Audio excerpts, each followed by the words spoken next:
আসসালামু আলাইকুম। আমার প্রিয় যত অডিয়েন্স আছেন, টানা কিন্তু 7 দিন থেকে বৃষ্টি হইতেছে এখানে। তো আসলে মূলত আমাদের এখানে যে বৃষ্টি হইতেছে, আমি সেই আহ, আমাদের এই এলাকায় অনেক ধান ডুবে যাচ্ছে পানির নিচে।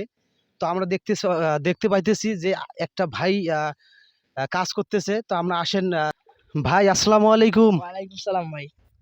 তো ভাই আমি দেখতেছি আপনি এখানে কি করতেছেন, একটু বলবেন? আমি এখানে কাজ করতেছি। 7 দিন থেকে বৃষ্টি হয়েছে, তো এই জন্য আমি এখানে গেছি। আমার আরো কচি পানার নিচে আবার অনেক ধান আছে, তো এই জন্য আমি এখানে করতেছি। তো আসলে দর্শক দেখতেছেন যে আপনারা এখানে কিন্তু দেখতেছেন, আমিও কিন্তু একদম পানিতে আছি, এই ধানগুলো কিন্তু একদম ডুবে গেছে। তো আসলে এই বেড়াটা দেওয়ার কারণটা কি? এই কারণ বেড়াটা যে দিচ্ছেন আপনি। কারণ এই কচি গুলো তো এই ফেস না আসে, এই জন্য আমি দিছি। তো আসলে দেখেন, এই এনার কিন্তু যত ধান আছে সব ধান কিন্তু এখানে ডুবে যাচ্ছে। দেখাও তো একটু ক্যামেরাটার দিকে। তো আসলে সত্যি যেটা কথা, যে আমাদের এলাকায় অনেক বৃষ্টিপাত হওয়ার কারণে কিন্তু আজকে 7 দিন থেকে এই এলাকায় বৃষ্টি হইতেছে আমাদের এলাকায়। তো আসলেই বাস্তব আহ, চিত্রগুলো আমি তুলে ধরার চেষ্টা করতেছি। তো ভাই আপনি মোট কয় বিঘা ধান কাটছেন? 4 বিঘে। তো আসলে আপনার 4 বিঘে ধান যে গাড়ছেন, আপনি কি এই 4 বিঘে ধান কি আপনার সব কিছু কি এইভাবে আছে? জি, সবকিছু আছে। তো আসলেই দেখতে পাইতেছেন আপনারা।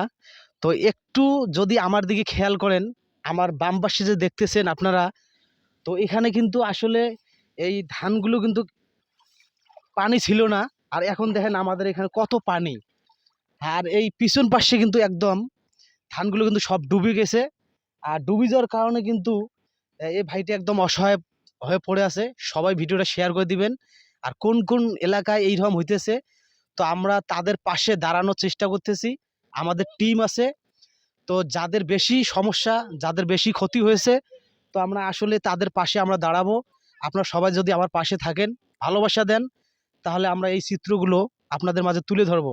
তো আসলে বাস্তব কথা, দেখেন পানির কারণে কিন্তু আমরা এখানে যারা কৃষক আছে, এই কৃষকগুলো কিন্তু ধানগুলো কাটতে পাইতেছে না।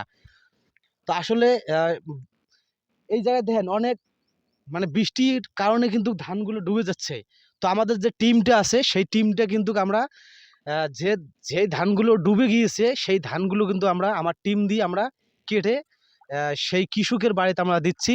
তো সবাই পাশে থাকবেন, ভালোবাসা দিবেন সবাই, যেন আমরা তোমাদের পাশে দাঁড়াইতে পারি। খোদা হাফেজ। আসসালামু আলাইকুম।